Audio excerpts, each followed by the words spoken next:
Let's get back to this series while I get some leftovers ready for lunch, because I got a couple more points to make. This might be a controversial take, but plant ownership is not cheap. Yes, it depends on how many plants you own. Yes, you can do it for cheaper or more expensive depending on what you do. Regardless of how many plants you own, there's some expenses to keep in mind. One, there's the plant itself, of course. You can do it on the cheaper end and do a lot of propagations, which is what I love.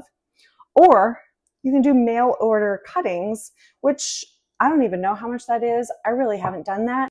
The plants available to do that with look gorgeous. One day I might do it. For now, I know the plants that I like and that work well for me.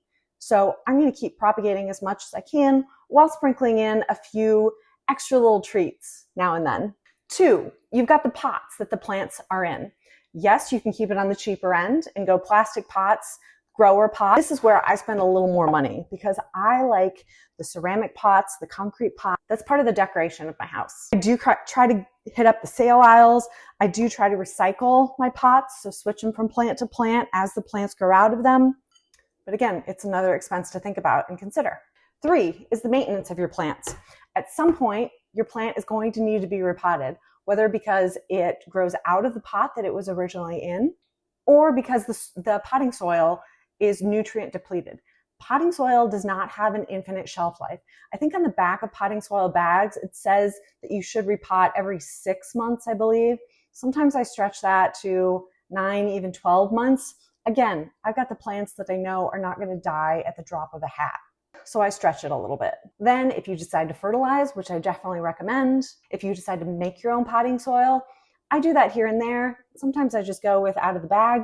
Those straight out of the bag tend to hold on to moisture a little more than, say, a chunky soil would.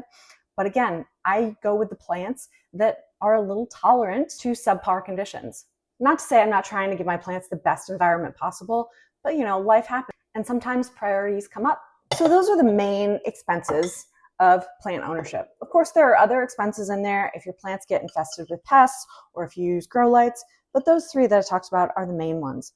Of course, if you don't have very many plants, it's probably not going to break the bank. And I'm not trying to tell you how to spend your money. Personally, I spend a lot of money on plants because it's what I love.